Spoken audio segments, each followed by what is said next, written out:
I can't.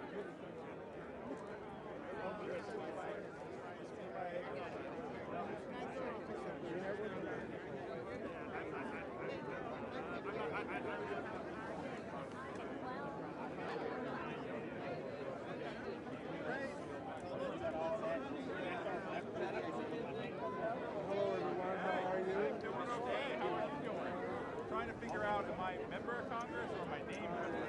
I don't know. Yeah, I guess why not? You didn't bring a vote. I don't know why, but I assumed it was an indoor event. Oh. I'm Ohio. I saw you on TV. I'm Ohio. Oh, thank you.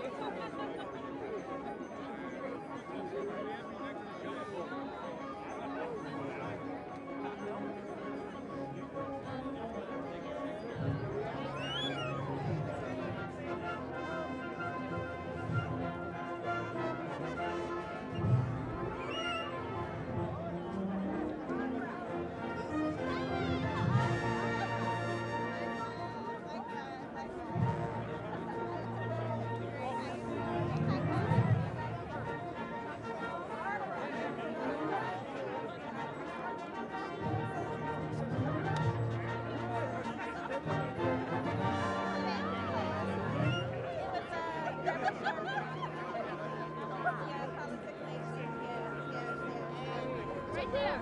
Trouble. I see your name. Trouble. I see your name. They put me all the way back for a reason. Wait, am I sitting next to you too? No, just a member of Congress. Hey, I just spent 5 days with my son. I got jokes and stories. I apologize.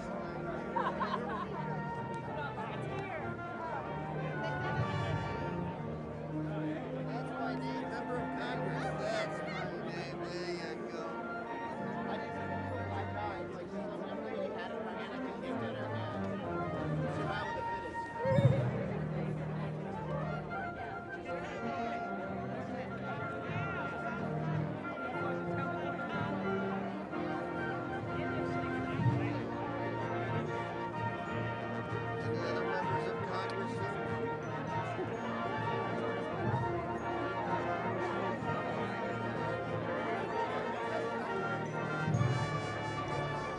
Ladies and gentlemen, please take your seats. The program will begin shortly. Thank you. I can sit right on the plant.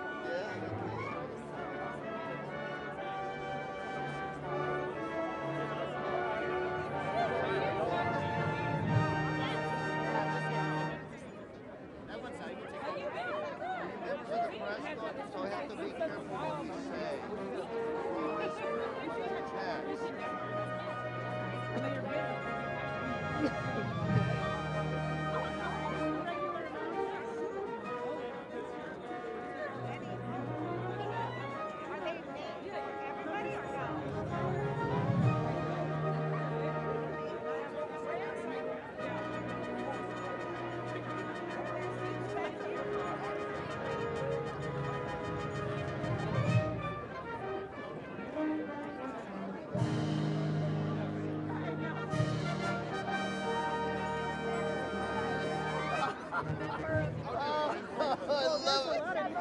Oh, that's a great story. The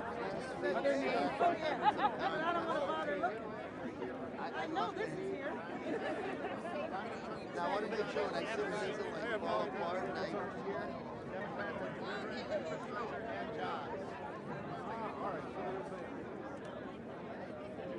Something called generic. No, there's okay. There's a generic member of Congress. Congressman Welch.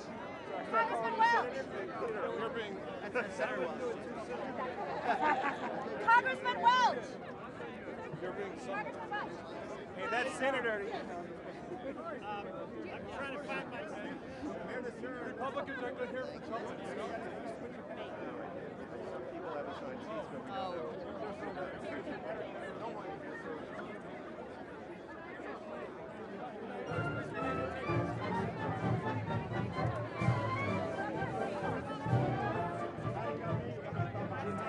There's a rope you guys are supposed to be behind. There's a rope you guys are supposed to be behind. Can you see a rope?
Ladies and gentlemen, please take your seats as we are moments away from the program beginning shortly. Thank you.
And I can't do that to my full house.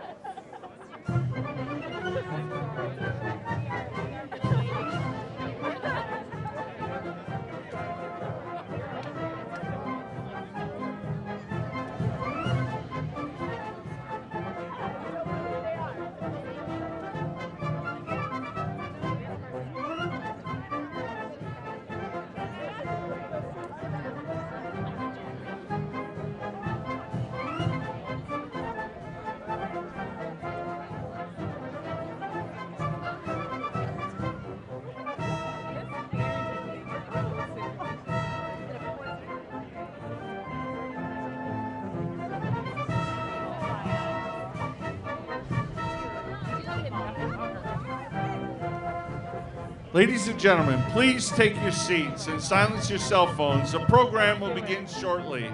Thank you.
Ladies and gentlemen, please take your seats as the program will begin shortly. Thank you.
Ladies and gentlemen, please take your seats. The program will begin momentarily.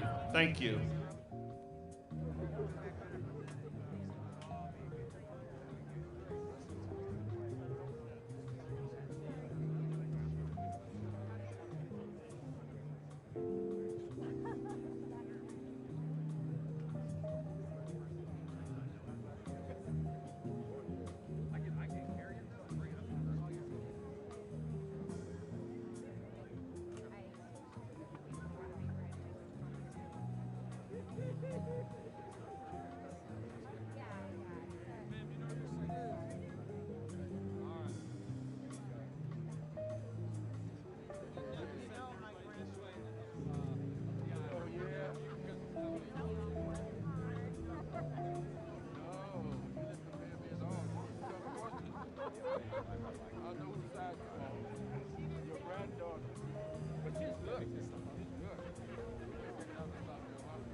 I literally hate my life right now. I'm so cold. I like cannot. It's fine. I'm literally about to die. Like literally a tear. Like what is going on? I cannot handle it. Ladies and gentlemen, please take your seats. The program will begin momentarily. Thank you.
Ladies and gentlemen, please welcome the First Lady of the United States, Dr. Jill Biden, and Mr. Douglas Emhoff.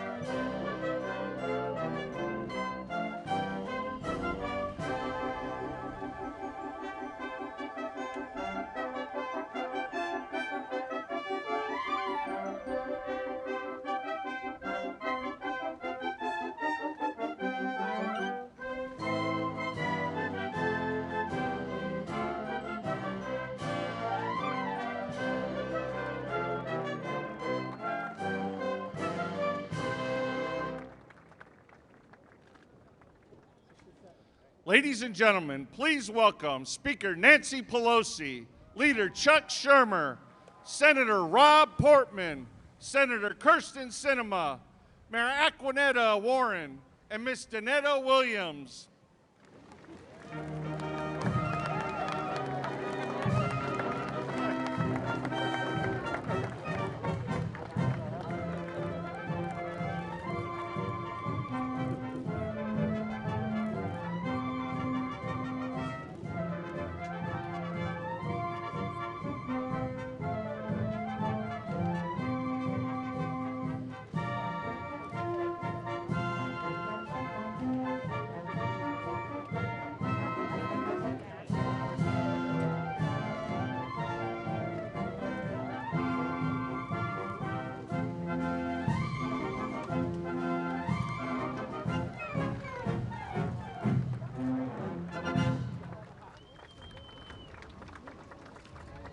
Please welcome Danita Williams, member of the local steelworkers 1025.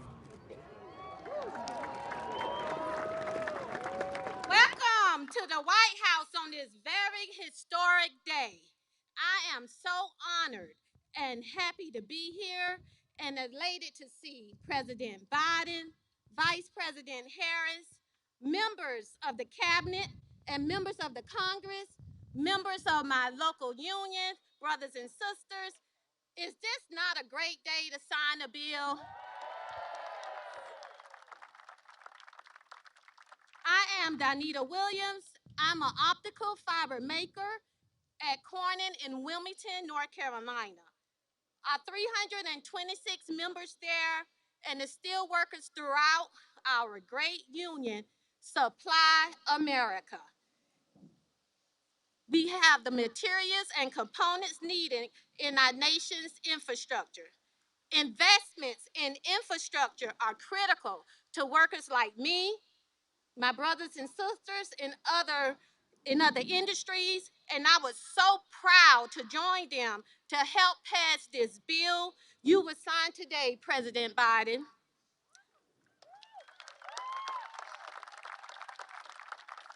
One of the most excited part about this bill, the $65 billion upgrade to expand broadband in communities across the country.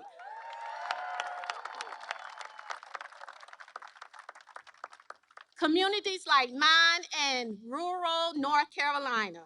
This is not just an investment in broadband, but in jobs at Corning where I make fiber and investments in fellow North Carolinas. This job will help everyone have access to this bill will help everyone have access to the internet that they need to teach their children, run their businesses, and sell products from their farms. These jobs are important. Working at Corning making optical fiber, I've been there 26 years. It helped me raise my daughter, who's now 30.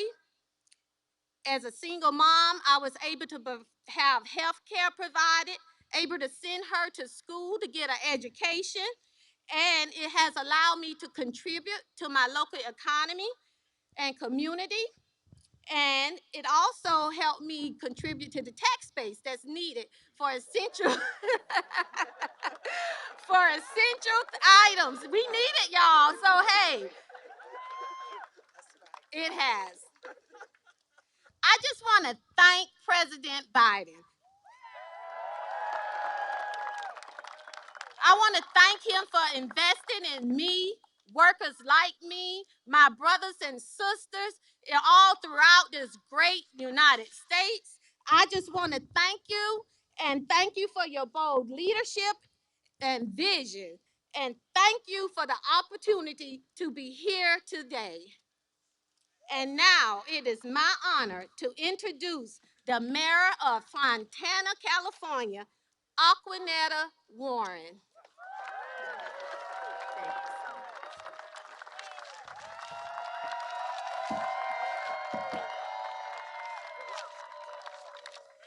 Thank you so much. Good afternoon, Mr. President and distinguished guests. I'm Aquanetta Warren, Mayor of Fontana, California, a city of 220,000 in San Bernardino County. I'm honored to be here and represent small and mid-sized communities in America. This bill, the Bipartisan Infrastructure Bill, is designed to help all of us, big, small, and in between.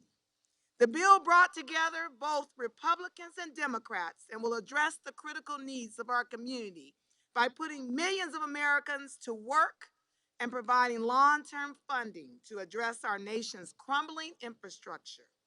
I congratulate not only President Biden on this tremendous accomplishment, but the members of Congress, including my representatives, Norma Torres and Pete Aguilar, of both parties who voted for this. I attended many meetings regarding this bill, virtually, of course. I attended these meetings and I was so struck by the bipartisan nature of the discussions. It doesn't matter whether you were a Republican or a Democrat. You work together to put the safety and efficiency of American people first. This bill will invest millions and produce countless jobs for cities such as Fontana. It will improve roadways, transit systems, our access to clean water, and millions of Americans their ability to access high-speed internet and bridge the digital divide. This bill will also address climate change, and it is a major step forward in protecting our communities against fire, drought, and floods. After the Great Depression, Roosevelt had his New Deal, putting Americans back to work and bringing forth programs that are still with us generations later. Social Security, unemployment insurance, and federal agricultural subsidies. Now, after a pandemic that has shaken the global economy at its core, we have this newer deal, one that will put America back while protecting and advancing our infrastructure for generations to come. You know, Mr. President, I've been working on infrastructure since I was elected as mayor in 2010. I just have to thank the members of Congress and thank you, Mr. President, for making this a reality. Thank you. Please welcome Senator Sinema.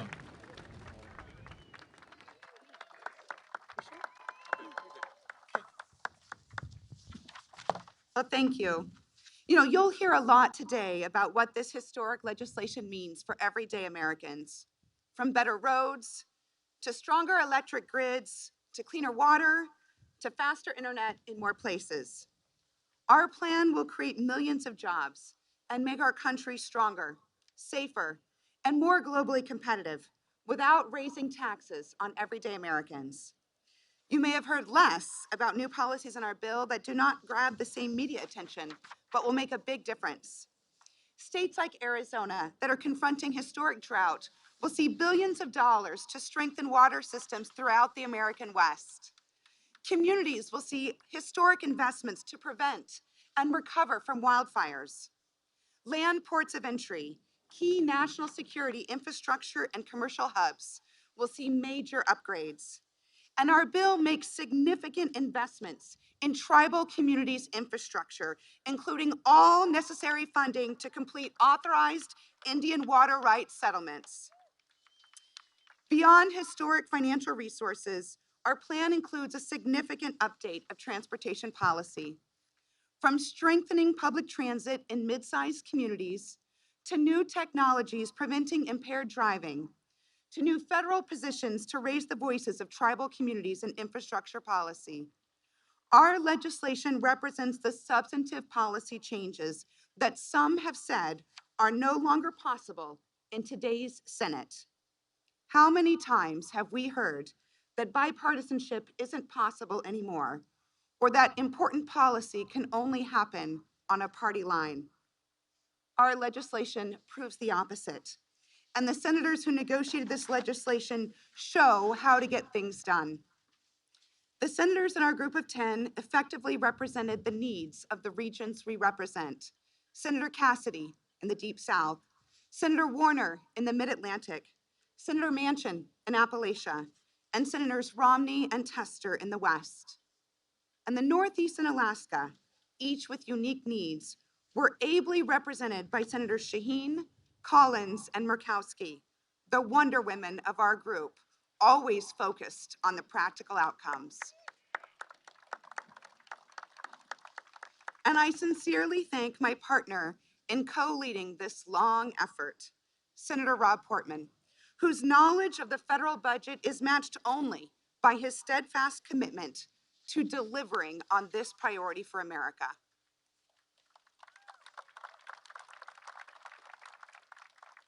Delivering this legislation for the American people, this is what it looks like when elected leaders set aside differences, shut out the noise, and focus on delivering results on the issues that matter most to everyday Americans. I look forward to the work that we will all do together to implement this historic legislation. Thank you. Please welcome Senator Rob Portman.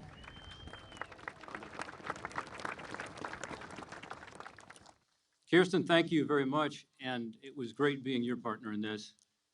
I've heard you say, in fact, I've heard President Biden say that this infrastructure bill that will be signed today is going to have a positive impact on every single American.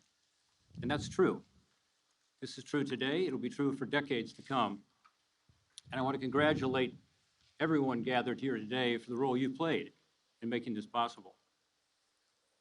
This is what can happen when Republicans and Democrats decide we're going to work together to get something done.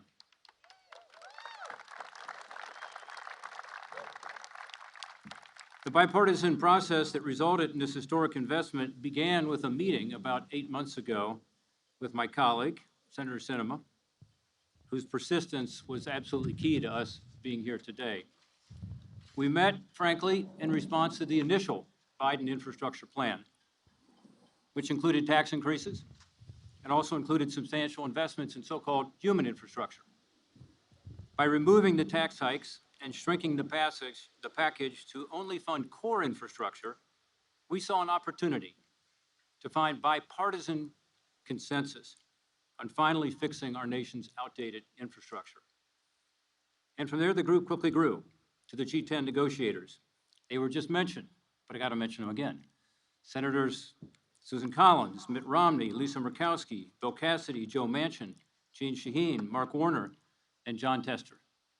5 Republicans and 5 Democrats.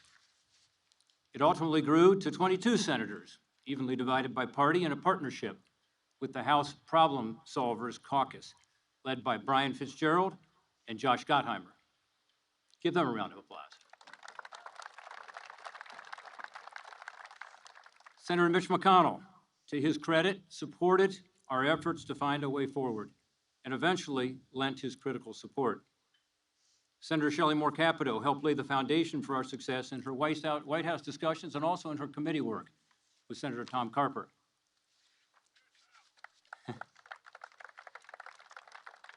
Our work was guided by a few simple principles: core infrastructure only, no tax increases, and no linkage to the broader partisan reconciliation process.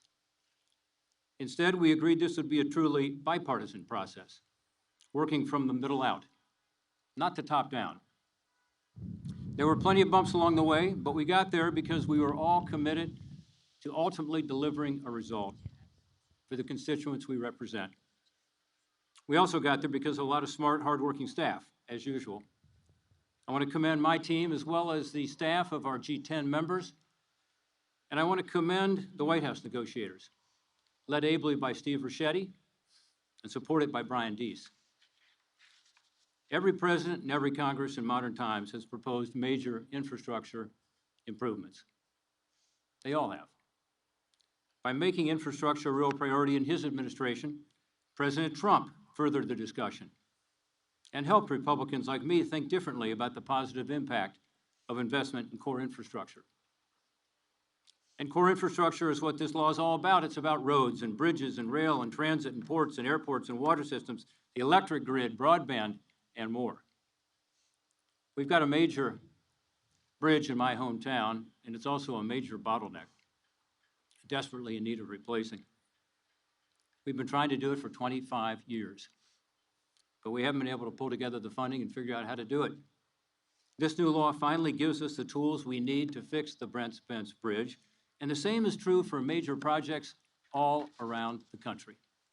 That's why you see so many of my colleagues here from every region of the country, because they know this is going to help to create more economic efficiency, more productivity, and maybe lessen that commute for their constituents.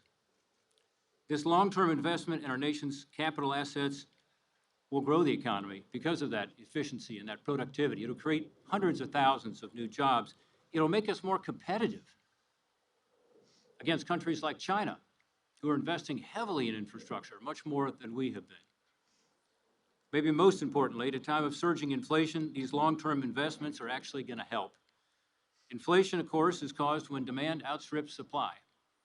And in this case, we're not funding stimulus spending that adds to the demand side, but ports and freight rail and roads and bridges and other assets that will help on the supply side. That's why economists say this bill is counter-inflationary, which is so important right now, as American families are facing higher prices on everything from gas to groceries. This new law also includes landmark permitting reforms to reduce timelines for infrastructure projects while maintaining environmental and safety standards. We want taxpayer-funded infrastructure projects to be done as cost-effectively as possible, right? Get them done on time and under budget. This bipartisan support for this bill comes because it makes sense for our constituents.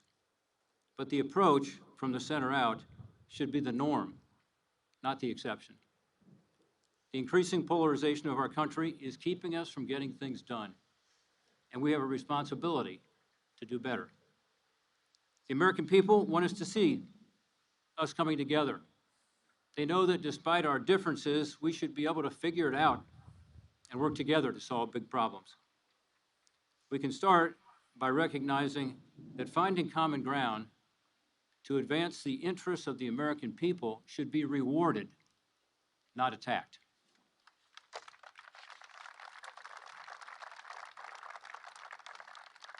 Mr. President, in a moment you're going to sign this bill.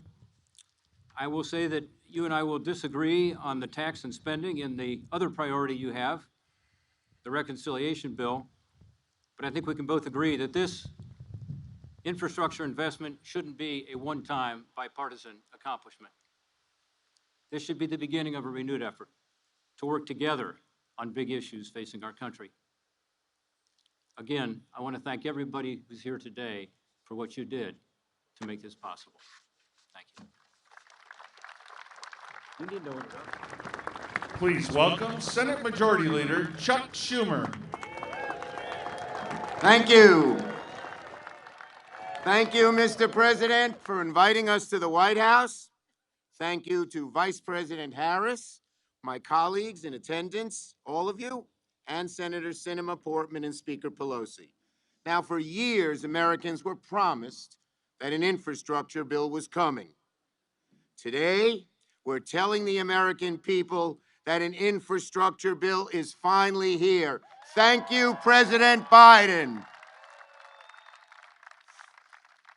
At the start of this year, we told American families that we'd meet our challenges, the challenges of our time, with boldness and with courage.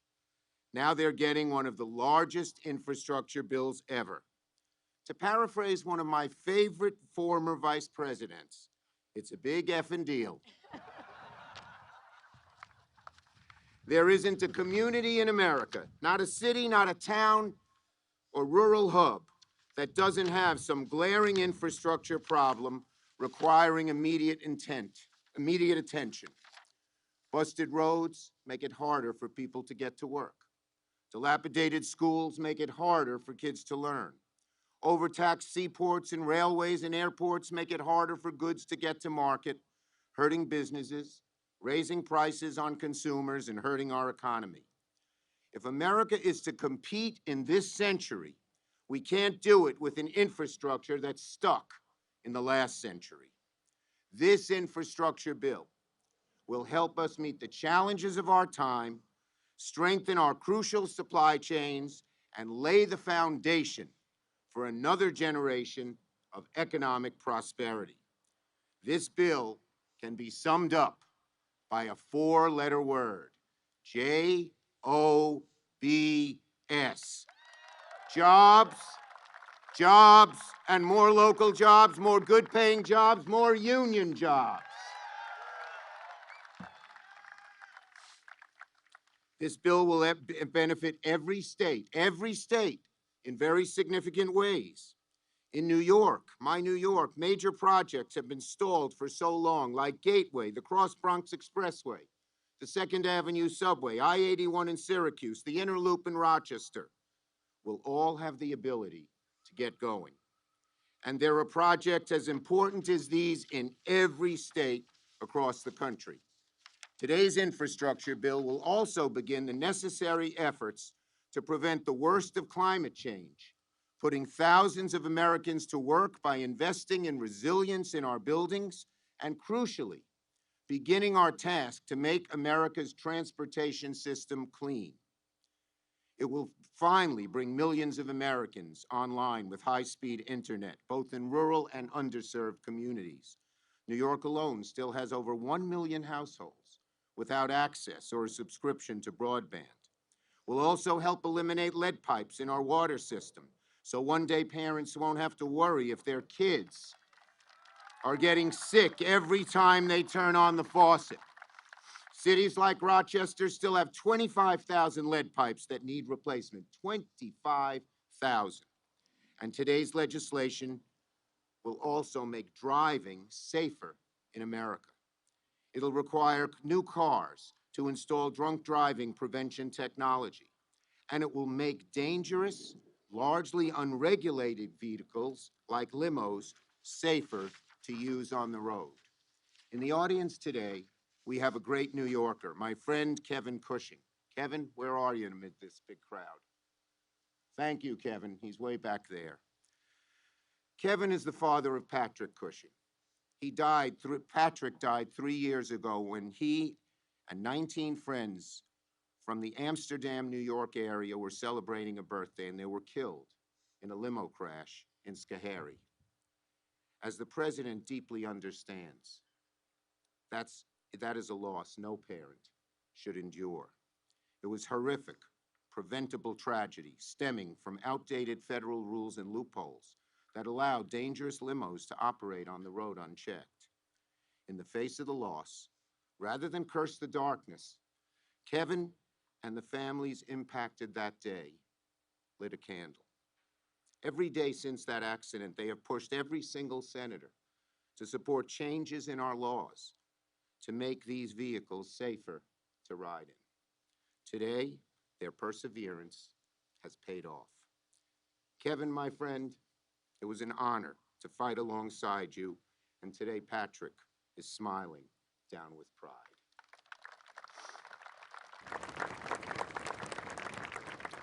So, Mr. President, thank you for your leadership in achieving this long-sought goal on a bipartisan basis. The benefits go on and on.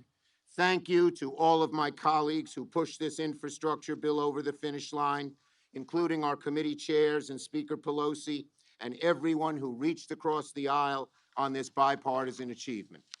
Today's signing is a major and historic step forward, and we will keep working with you, Mr. President, to build on today's success by passing the rest of your Build Back Better agenda in the weeks ahead so we can keep our promises to help families achieve the American dream. Thank you, everybody. This is a great day for America. Please welcome Speaker of the House, Nancy Pelosi.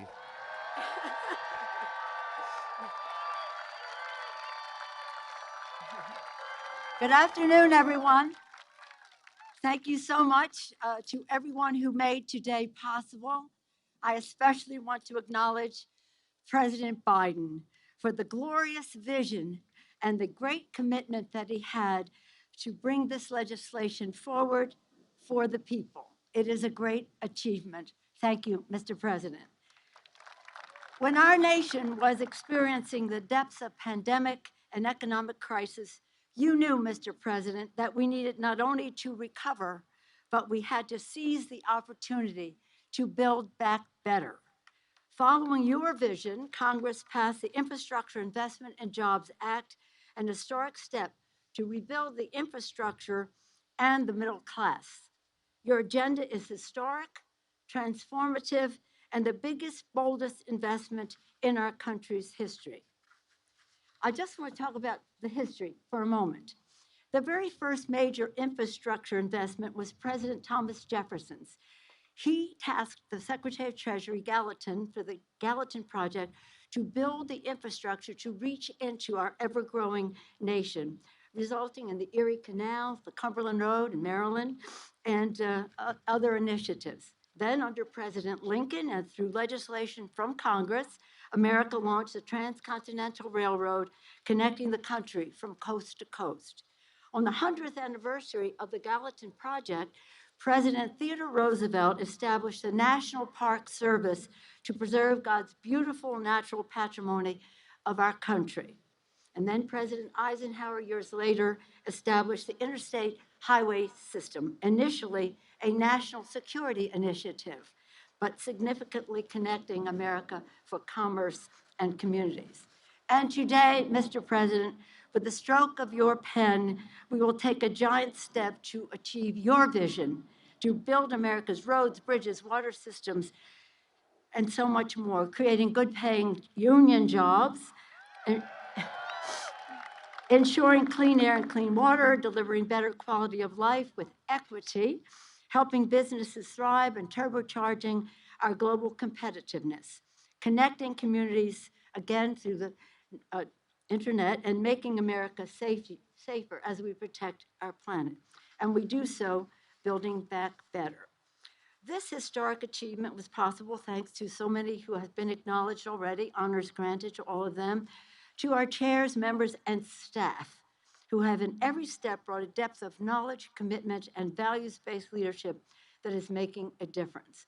Especially I salute in the House Transportation Infrastructure Chair, Peter DeFazio, a maestro of all things related to infrastructure and sustainability. I do want to acknowledge Mr. Clyburn, who was taking great pride, I think almost blushing, when our guest from the Carolinas was talking about broadband especially, but among other things. Thank you, Mr. Clyburn, for your leadership and all of that.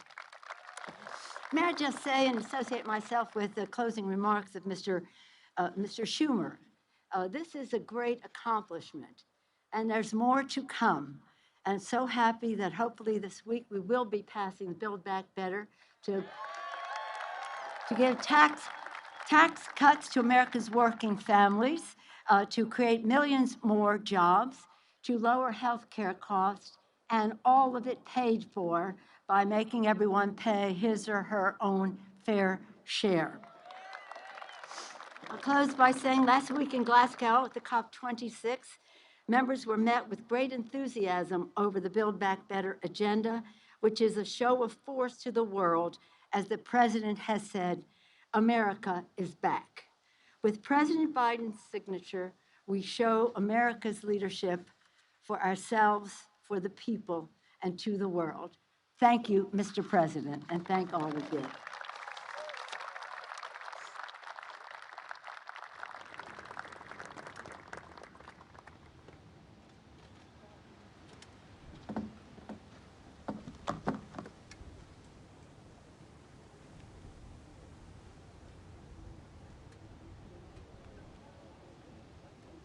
Let's go.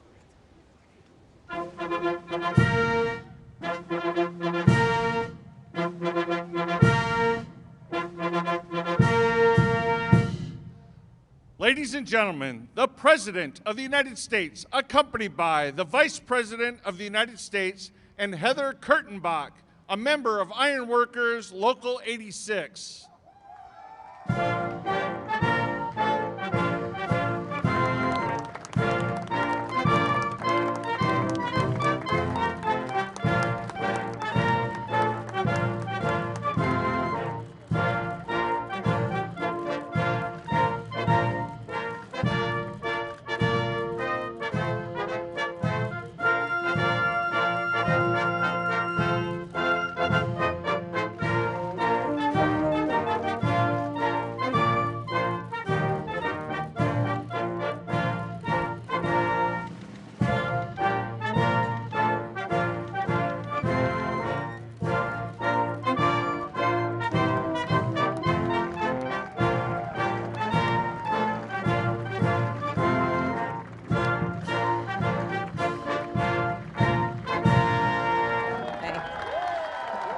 Please welcome Heather Kurtenbach.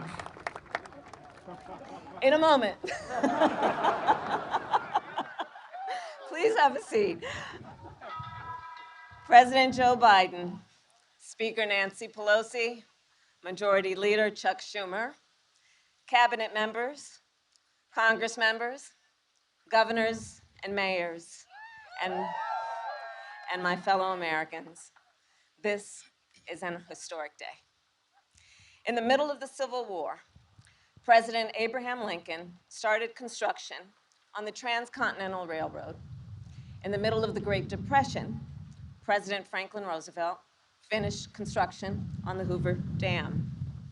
President Dwight Eisenhower signed the National Interstate and Defense Highways Act in the middle of the Cold War. And today,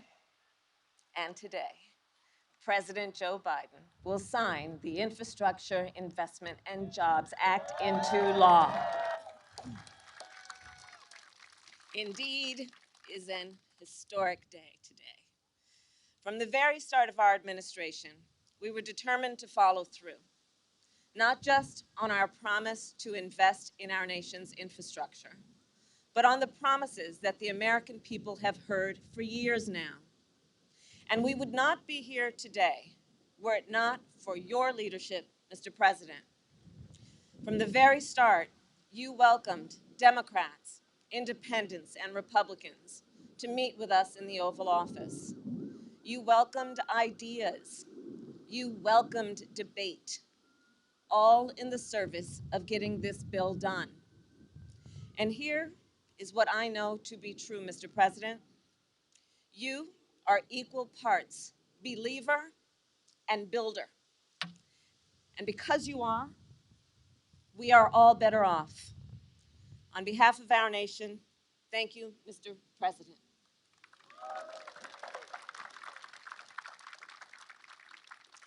And of course, our administration did not arrive at this day by ourselves. We are also here because of leaders in the House and the Senate who worked on this bill together, who voted for this bill. And we are here because of the millions of Americans who believed that we could get this done. Well, we got it done, America. We got it done. In many ways, this day embodies our character as a nation. It demonstrates exactly who we are. We are believers through and through. We see what can be unburdened by what has been. We are as bold as we are determined to do big things. The Infrastructure Investment and Jobs Act proves that.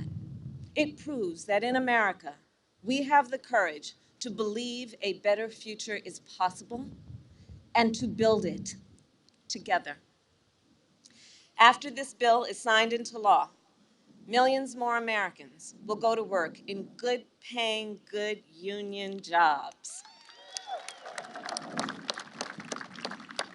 Americans like Jovan Johnson, a carpenter I met in Nevada, who said that she has, quote, built her career on infrastructure and fed her family on infrastructure. Americans like Jeff Bird, a line design technician I met with in New Hampshire. He attaches fiber to utility poles to keep up with the demand for high-speed internet.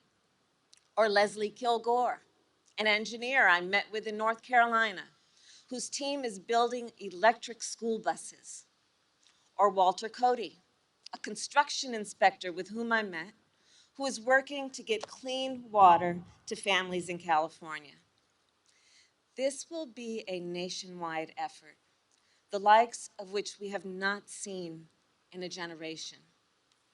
It will make our country more competitive, and it will deliver on our nation's and our administration's commitment to equity.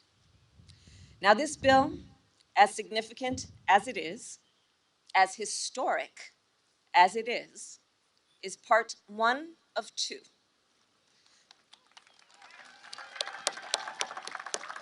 To lower costs and cut taxes for working families, to tackle the climate crisis at its core, Congress must also pass the Build Back Better Act.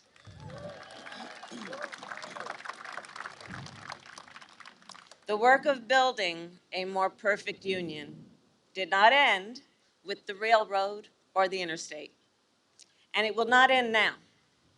So on this historic day, let us all continue to believe in our people, believe in our country, and believe in what we can do when we work together. Thank you all. May God bless you, and may God bless America. Please welcome Heather Kurtenbach.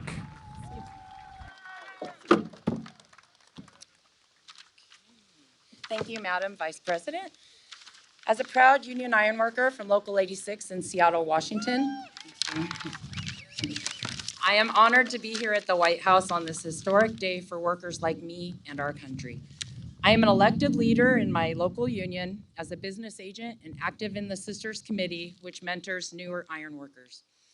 Before I got where I am today, however, I had to overcome some challenges. In 2005, I was released from incarceration. While incarcerated, I was able to work on a wildland firefighting crew, sometimes heading out in the middle of the night to fight fires. That experience taught me a powerful work ethic and gave me lasting friendships. When I got out of prison, however, doors were closed to me. I searched for a job for 6 months with no offers.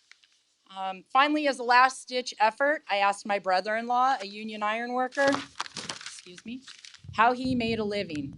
He told me, go to the union and apply. You could totally do this work. And I'm so glad that I did. I was accepted into, thank you. Yeah. I was accepted into the apprenticeship and went right out to a rebar job. I loved working rods and I fit right into the trade. I graduated from my apprenticeship at an uncertain time. The Great Recession 12 years ago was more of a depression for the construction industry. And many of my fellow journeyman workers, my co-workers, couldn't find work. Luckily, the Obama-Biden administration passed the Recovery Act that created a vital lifeline of jobs as the economy recovered. Yes. Just like this infrastructure law will do for workers today, enabling them to rebuild America and take care of their families over the coming years. Roads and bridges, rail, transit, airports, water, A whole generation of our nation's infrastructure will be built, creating good union jobs for people just like me. It invests in historically disadvantaged communities, creating jobs and opportunities for people of every race, gender, and background. I'm proud to stand here today and represent the most diverse labor movement in history. Nearly half of my local's apprentices are women or people of color. And this law empowers unions to keep building the middle class, leaving no one behind. Most of all, I'm proud to stand here as an American in this moment. In our line of work, you have to trust one another to get the job done. And throughout this process, I knew we could trust someone to get this law done. Someone who understands what workers like me are going through and who always believes in us and what we can do if given a chance. I never imagined in a million years that I would be standing here today. Yeah. But that's what's great about America. Thank you. Thank you. Oh, thank you. Thank you.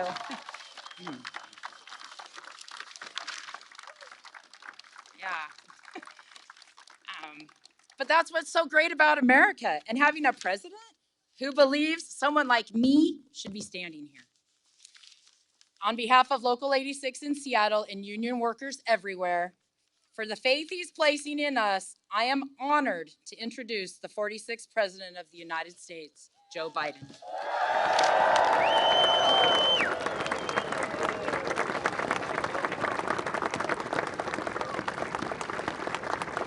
Thank you, thank you, thank you.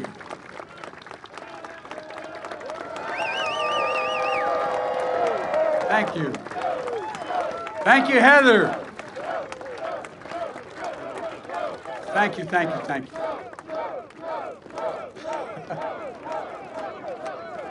Oh, thank you. Heather, you thought, you're surprised you're standing here. Jill was very surprised I'm standing here. Well, Heather, thank you for the introduction. And I can't look over here because the sun's shining in my eyes, but all this other crowd over here, thank you, thank you, thank you, thank you for all you've done. Look, thanks for sharing this day with us. Why this day matters to you and your fellow iron workers and your families, and you explained it well. For all the folks at home, I know this day matters to you as well. I know you're tired of the bickering in Washington, frustrated by the negativity, and you just want us to use and focus on your needs, your concerns, and the conversations that are taking place at your kitchen table. Conversation as profound as they are ordinary. How do I find work? And how do I get there? How can our small business thrive and our child succeed in school? Or how do we emerge from this pandemic, not just with a little bit of breathing room, but with real fighting chance to get ahead?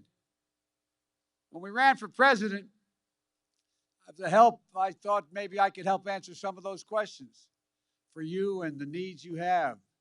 Because every time I'd ride home on Amtrak, I'd go through just north of just south of Baltimore. I'd look out, go through a suburban neighborhood. I'd look in all those lights are on in the windows, Nance, and I look and I wonder, what are they talking about? I'm serious. I swear to God. What are they talking about sitting at that table? What are they talking about? They're talking about the things that I talked about at our kitchen table, Jill at hers, and all of you as well. And that's about how can we come together to be president for all Americans, to make sure our democracy delivers for you, for all of you. And I promised that we couldn't just build back to what it was before. We literally had to build back better. You couldn't build back. We're the only country that's always come out of great crises stronger than we went in. And the world has changed, and we have to be ready. My fellow Americans today, I want you to know we hear you and we see you. The bill I'm about to sign along is proof that despite the cynics, Democrats and Republicans can come together and deliver results. We can do this. We can deliver real results for real people. We see in ways that really matter each and every day to each person out there. And we're taking a monumental step forward to build back better as a nation. I want to thank everyone who helped make this happen. Vice President Harris, my cabinet members, my White House team, Jill, Doug, our first lady, and our first lady and our second husband. No, I'm joking. These guys travel all over the country together. I'm getting worried, you know. And Doug's one hell of a lawyer besides. And everybody from the United States Senate, Majority Leader Schumer, and a group of Senate Democrats and Republicans who established this bipartisan framework, including representatives and all the folks you heard from. Senator Rob Portman is a really hell of a good guy. I'm not hurting you, Rob, because I know you're not running again. That's the only reason I say it. But you are a hell of a good guy. And the most determined woman I know, Senator Sinema. Congratulations, Kristen. Look, Committee Chair Tom Carper, Ranking Member Shelley Moore Capito. I also want to thank Minority Leader Mitch McConnell for voting for this bill and talking about how useful and important it is. And from the House of Representatives, Speaker Pelosi, Steny Hoyer, Jim Clyburn, and Committee Chair Pete DeFazio, Democrats and Republicans, progressives and moderates. I'd like to pause and ask all the committee chairs and ranking members of the United States Senate and House that are here today, please stand. Will all of you stand? Come on. All right. Thank you, thank you, thank you. To state the obvious, none of this would have happened without all of you. I really mean it. And also to the governors. Where are the governors? Governors, stand up. Come on, I want you to stand up. Red states, blue states, you all contacted me. You all said you were for this. You all stepped up. And more than 375 mayors, Democrats and Republicans, from every state and District of Columbia, wrote me asking to get this done. You got it, kid. And nearly 50 of whom are here today, including Republican Mayor Fontana, who from Fontana, California, Mayor Warren, who spoke earlier, and county and state and tribal leaders as well, civil rights leaders, faith leaders, law. You know, this law was supported by business groups, the U.S. Chamber of Commerce, the National Association of Manufacturers, the Business Roundtable, representing 200 of the largest corporations in America, and other top business. I want to especially thank, and I'm sure you'll all, as we used to say in the Senate, I say in point of personal privilege, I want to thank organized labor, who understands this about jobs. You all stood up. Jobs, jobs, jobs, jobs. Special thanks to the AFL-CIO, the United Auto Workers, electrical workers, the IBW, the iron workers, it goes on, plumbers, pipe fitters, and the building trades, steel workers. Who would I leave out?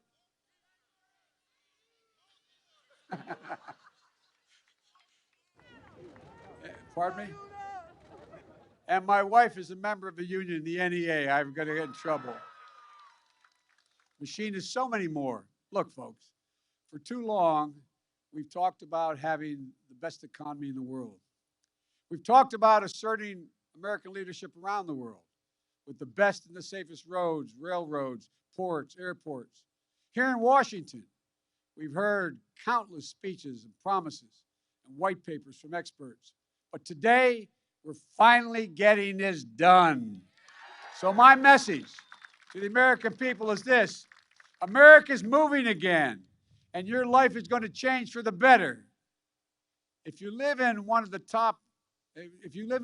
10 million homes, or you're a child who attends one of the 400,000 schools or child care centers that still has lead pipes in them, you face a clear and present danger to your child's health and your health now.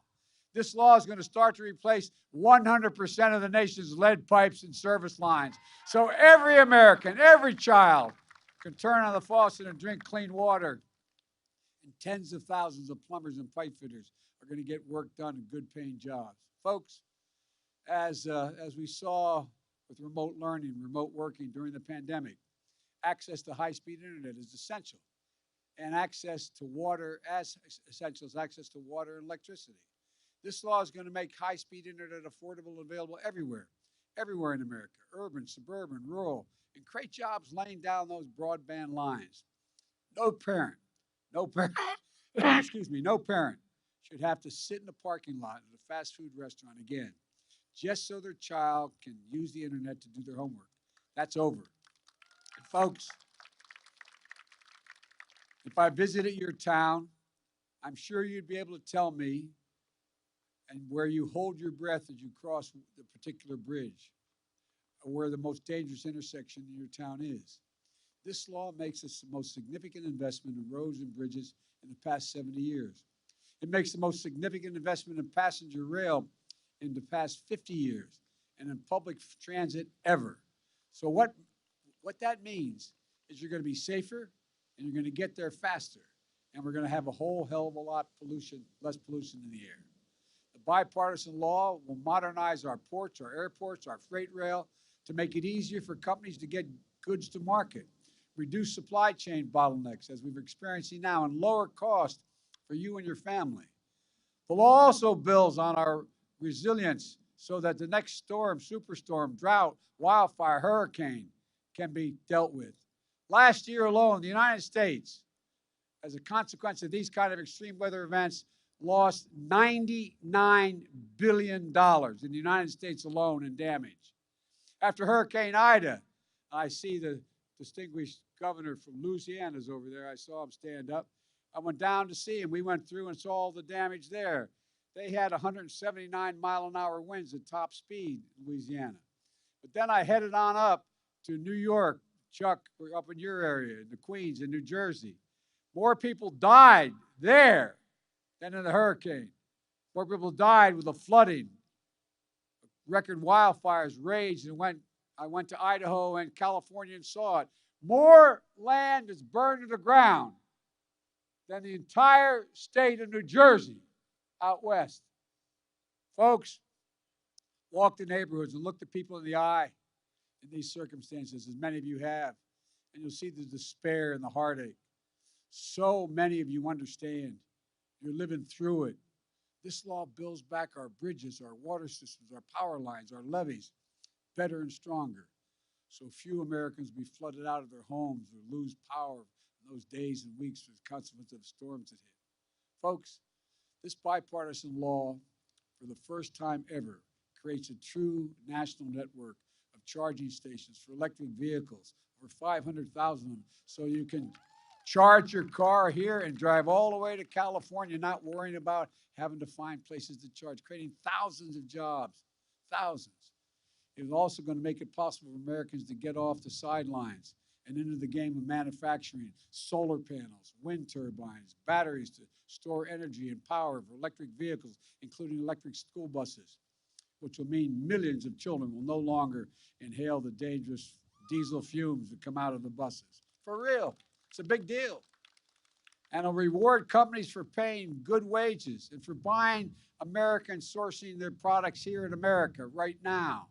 It's going to help the United States export clean energy technologies to the world, creating tens of thousands of more jobs. There's so much more in the law, but most of all, it does something truly historic. I ran for president believing it was time to rebuild the backbone of this nation, which I characterize as working people in the middle class. They're the ones who built the country. And to rebuild the economy from the bottom up and the middle out. This law delivers on that long overdue promise, in my view. It creates better jobs for millions of Americans. And no one earning less than $400,000 a year will pay a single penny in federal taxes because of it.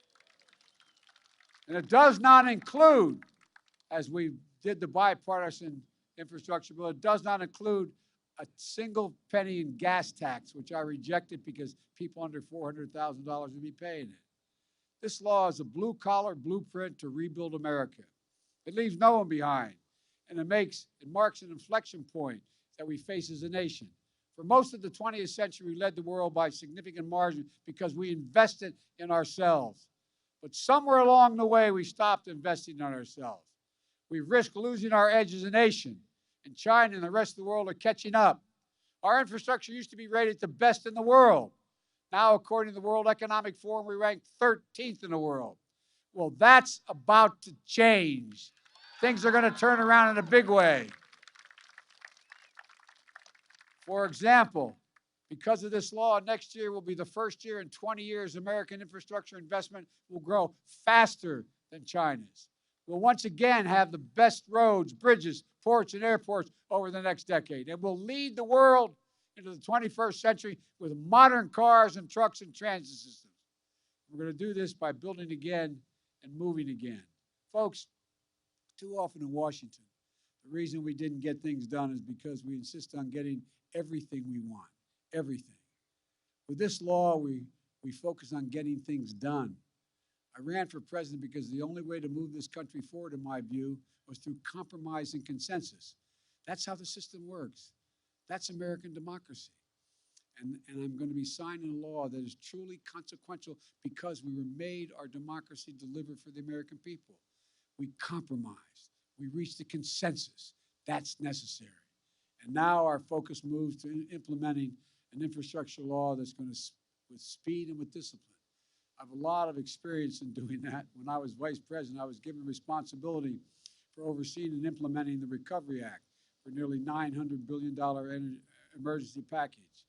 I'm proud to say that when we finished implementing that Recovery Act, it was determined that there had been less than 0.2% waste, fraud, or abuse. And it was how I learned and earned the nickname Sheriff Joe from President Obama, because I made it a point every single day for well over a year to stay on top of how the money was being used. I spoke with over 160 mayors, 2-3 times sometimes. And I spoke with county executives, and every governor save one. Well, I won't mention that. And save one. She could see Alaska from reports. But monitor what we're doing. That was just how it was being done. And it was one of the most efficient implementations of a major program in American history. And now we owe it to the American people to do the same thing again. And to make sure every penny is spent where it's supposed to go in a timely fashion, I've asked the former mayor of New Orleans and former lieutenant governor of Louisiana, Mitch Landrieu, to oversee this responsibility. He'll have full access to every tool the federal government has to get it done. And we have the high obligation and responsibility to make sure this money is used wisely and used well. Folks, I've been looking forward to this day for a long time, like all of my colleagues here have. Tomorrow, I'll be traveling to New Hampshire to visit a bridge that is structurally not safe, like thousands of bridges across America. That's what this law is all about, keeping communities safer and more efficient. On Wednesday, I'll be in Detroit to meet with the UAW workers who are building the next generation of electric vehicles. And that's just the beginning. We're also seeing you'll be seeing me and the Vice President Harris, Jill and Doug, cabinet officials, hitting the road to help you understand how this is going to transform your lives for the better. And folks, when you see those projects starting in your hometowns, I want you to feel what I feel, pride. Pride in what we can do together as the United States of America.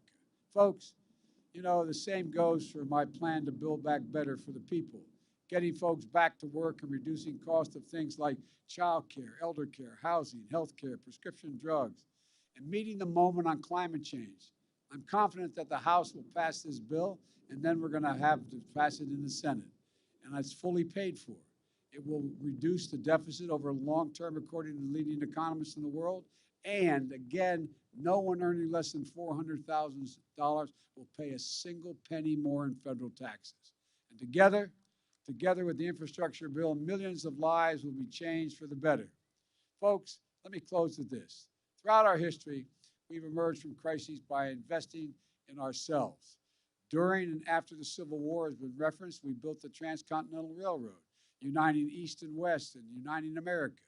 During the Cold War, we built the interstate highway system, transforming how America lived their lives. And now we're emerging from COVID-19 pandemic, and we'll build an economy for the 21st century. When I met with President of China, who I'm going to be speaking with tonight, several years ago, he asked me, we were in China, he said, could I define America? And I said, absolutely. It's the God's truth. I said, absolutely. I can define it in one word. Possibilities. Possibilities. There is no limit to what our people think we can do. And there is no limit to what our nation can do. And there is no one thing that I know more than this. It's never, ever been a good bet to bet against the American people. Never, never, never.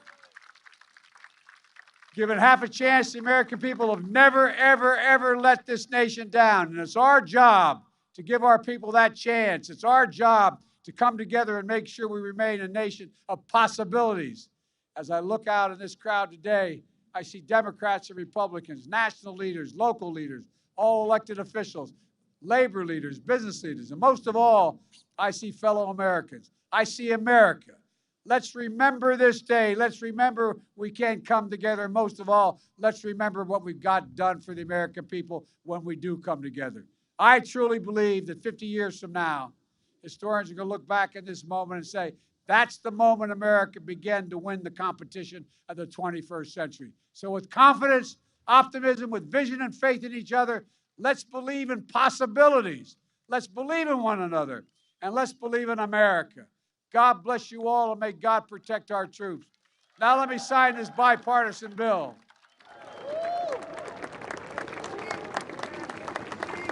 Take the Vice President, take that out of your way, sir. Good man. There you go. Yes, sir.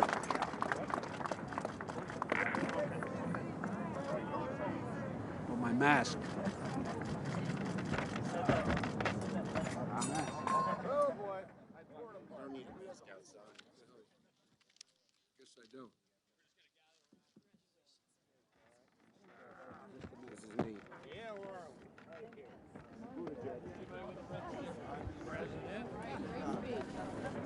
Hey guys, much We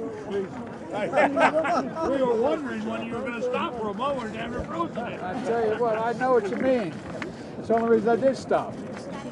Well, folks, I'm going to get you each a pen, but there's 30 of you up here. I only have one pen with me. Break it in 30 parts. Sorry, Vice President, please. All right. Thank you.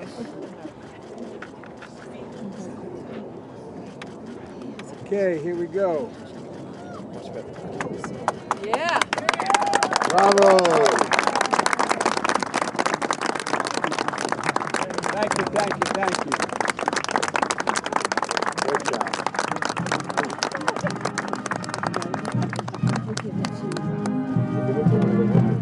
Everybody gets one. All right. Thanks, everybody.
Ladies and gentlemen, may I have your attention, please? All members of Congress, the shuttles are ready to load. Please proceed to the East Wing entrance.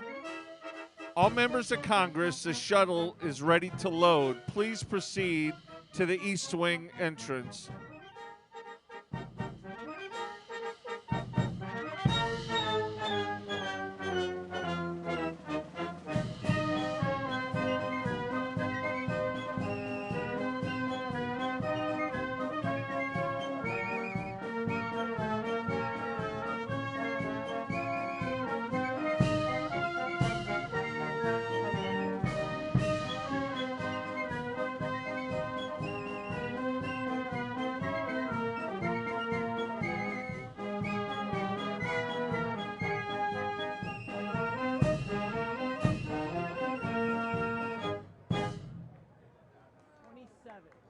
Washington Post, 27.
Ladies and gentlemen, members of Congress, the shuttles are ready to load. Please proceed to the East Wing entrance.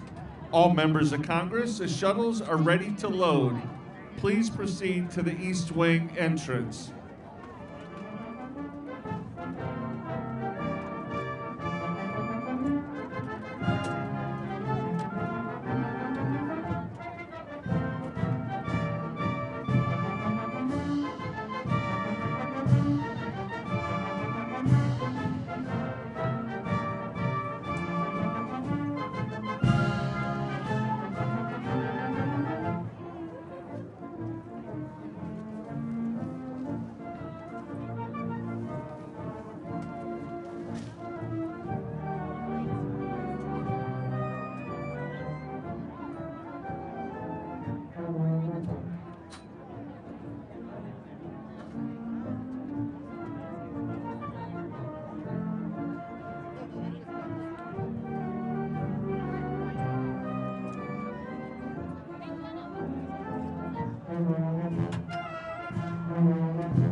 Ladies and gentlemen, members of Congress, the shuttles are ready to load. Please proceed to the East Wing entrance. That's all members of Congress. The shuttles are ready to load. Please proceed to the East Wing entrance. Thank you.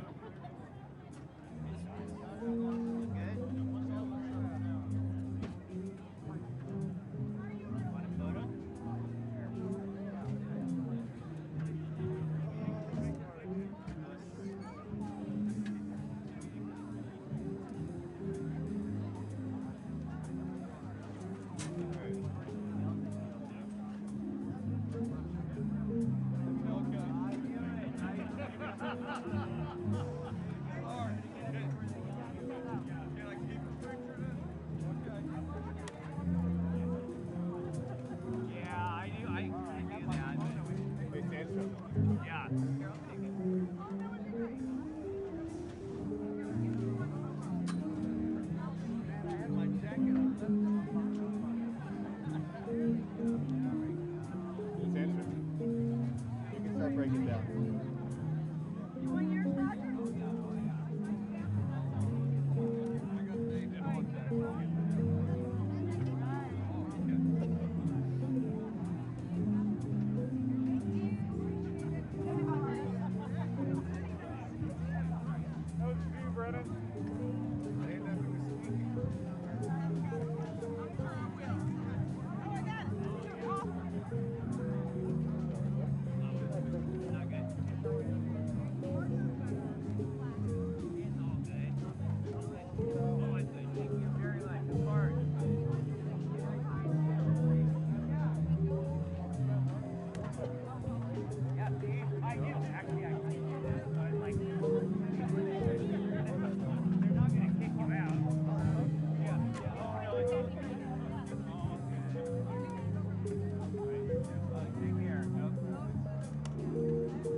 From the edge of the jury box to my foot right here, 4 feet.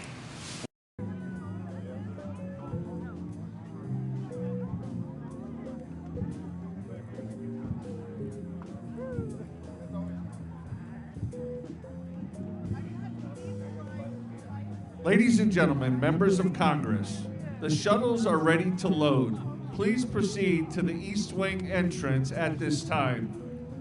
Members of Congress, the shuttle is ready to load. Please proceed to the East Wing entrance. Thank you.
Ladies and gentlemen, members of Congress, this is a final call. The shuttles are ready to load.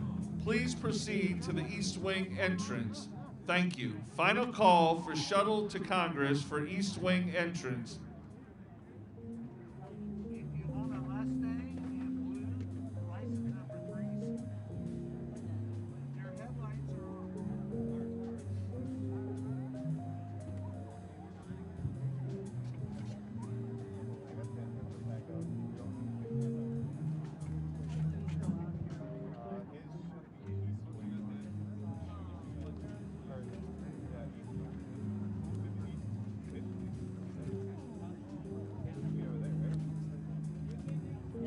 Okay.